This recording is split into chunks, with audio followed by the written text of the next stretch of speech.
Growing up in the Montgomery household meant living in my sister Victoria's shadow. While I worked hard to earn everything I had, Victoria was handed life on a silver platter.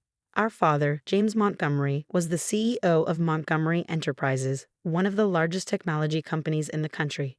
But he had an unusual approach to parenting, one that would eventually change everything.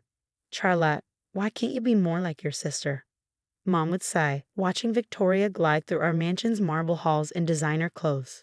"She's already engaged to a senator's son, and what are you doing? Working at that tiny tech startup." What they didn't know was that the tiny tech startup was actually a subsidiary of our father's biggest competitor, and I was far more than just an employee. But we'll get to that part later. It all came to a head at Victoria's wedding, the social event of the season. 500 guests, a historic castle venue, and a dress that cost more than most people's yearly salary. I stood in front of my mirror, carefully wrapping the small gift box that contained a simple gold necklace. The $50 price tag was still visible through the tissue paper, and I deliberately left it there. "Charlotte," Victoria's shrill voice echoed through the bridal suite. "You're late for the pre-wedding photos. And what are you wearing?" I smoothed down my simple blue dress, purchased off the rack at a department store. Unlike the other bridesmaids in their custom-made designer gowns, I had insisted on choosing my own attire. "You're embarrassing me," Victoria hissed, her perfectly made-up face twisting into a scowl. "First you refused to wear the proper bridesmaid dress, and now this. Dad's entire board of directors is here." If only she knew that I had regular meetings with most of those board members. But that was my father's carefully guarded secret, one that had been in place for the past 5 years. The wedding ceremony went exactly as planned. Excessive, showy, and dripping with obvious displays of wealth. I sat quietly in my assigned seat, notably separated from the rest of the family, watching Victoria marry Bradley Winchester Aita, her ticket to even more social status. Then came the reception and the moment that would change everything. "Time for gifts," Victoria announced, clapping her hands like an excited child. One by one, guests presented their expensive offerings: rare art, luxury car keys, exotic vacation packages. When it was my turn, I stepped forward with my small box. The room fell silent. "What's this?" Victoria asked, her voice dripping with disdain as she opened it. The $50 price tag fell to the floor. A $50 necklace. From a department store? She held it up for everyone to see, and titters of laughter rippled through the crowd. "Charlotte," Mom said sharply, "how could you? Your sister deserves better than this." Victoria dangled the necklace between 2 manicured fingers like it was contaminated. "Well, I guess this is what we can expect from someone who works at a failed startup. Tell me, Charlotte, how does it feel to be such a disappointment?" The room was thick with anticipation, guests watching the drama unfold like a reality TV show. That's when I noticed my father standing near the back, a slight smile playing on his lips.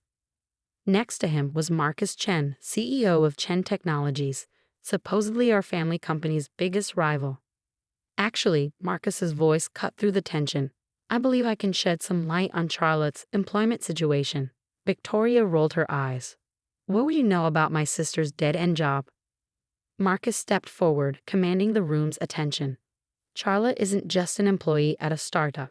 She's the CEO and founder of Quantum Innovations, which my company acquired last month for $2.3 billion. The silence in the room was deafening. "But that's impossible," Victoria sputtered, her face paling. "She works at some tiny company, she lives in a small apartment, she shops at department stores."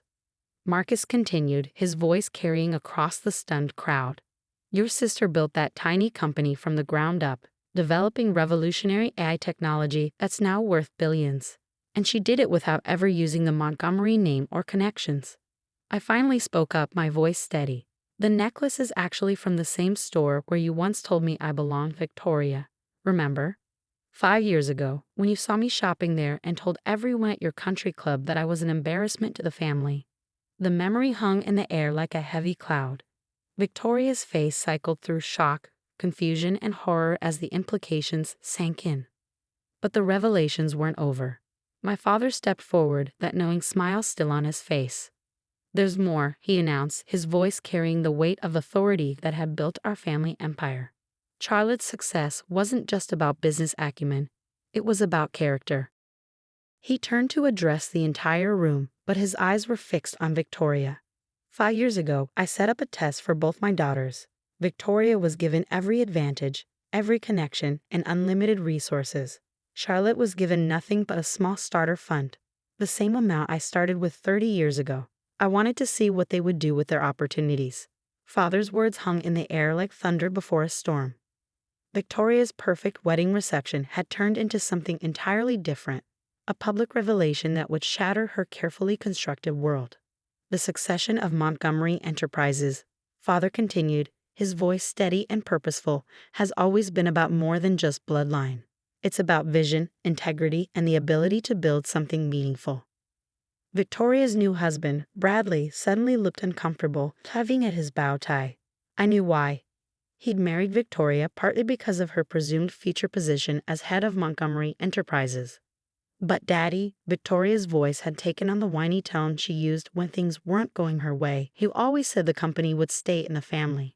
That's why you've been grooming me, having me attend all those board meetings.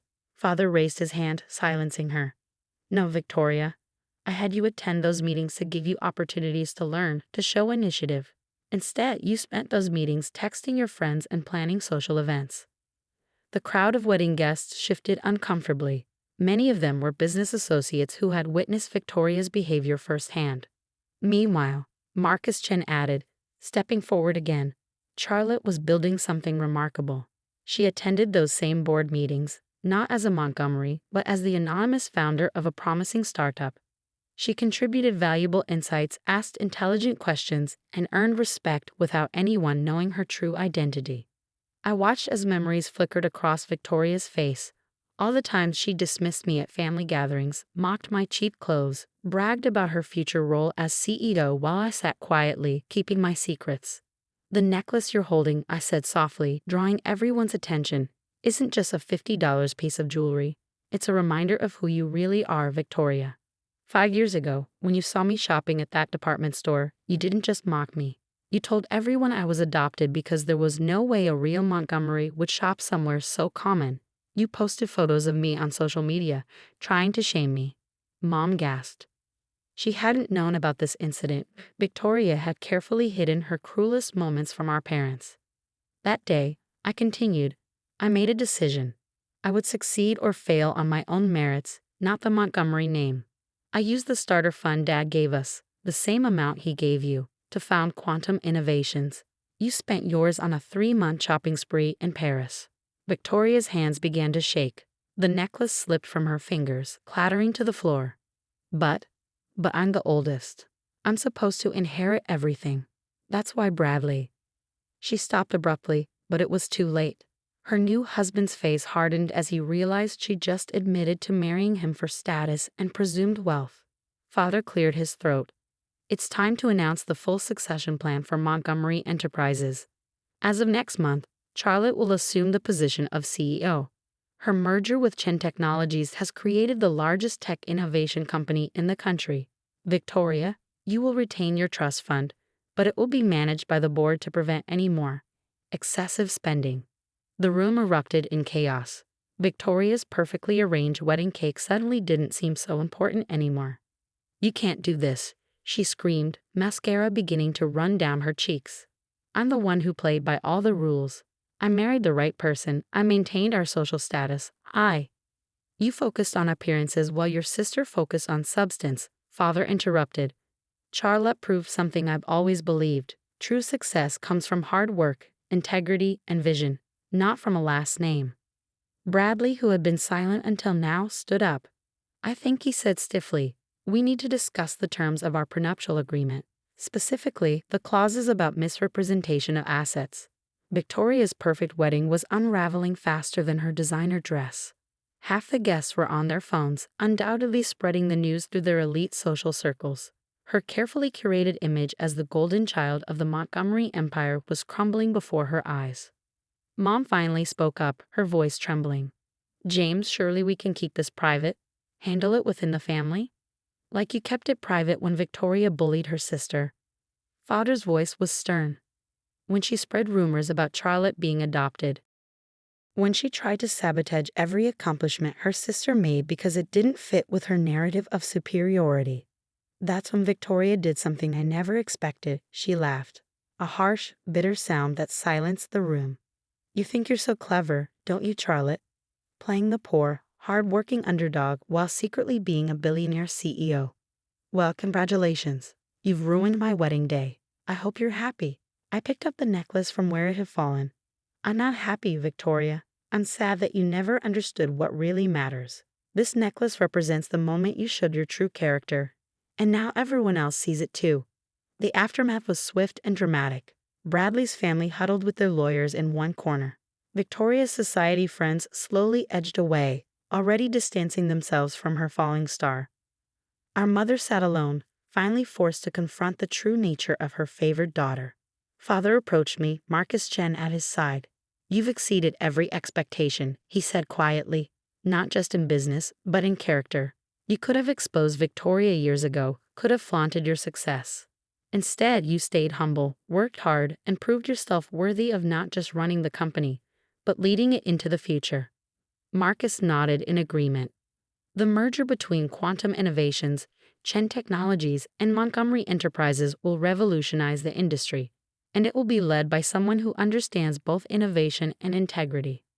I looked around the lavish wedding venue, at the expensive flowers, the premium champagne, the designer dresses. None of it seemed to matter anymore.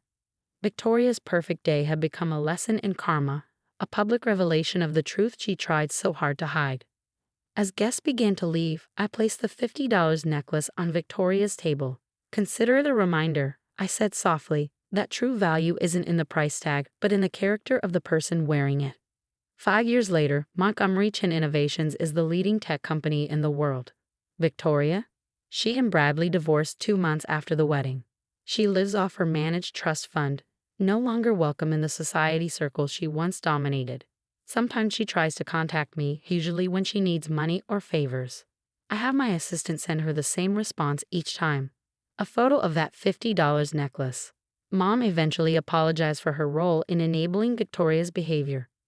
She's trying to be better, to understand that success isn't measured in social status or designer labels. Dad continues to run the board of directors, proud that his tests revealed the true nature of both his daughters. As for me, I still shop at department stores, live relatively modestly, and focus on innovation rather than attention. The only expensive thing I own is a frame on my office wall. Inside it is a $50 necklace, a reminder that character reveals itself not in moments of triumph, but in how we treat others when we think we're superior. Sometimes the best revenge isn't about getting even. It's about proving that success and integrity aren't mutually exclusive. Victoria taught me that lesson, even if she never learned it herself.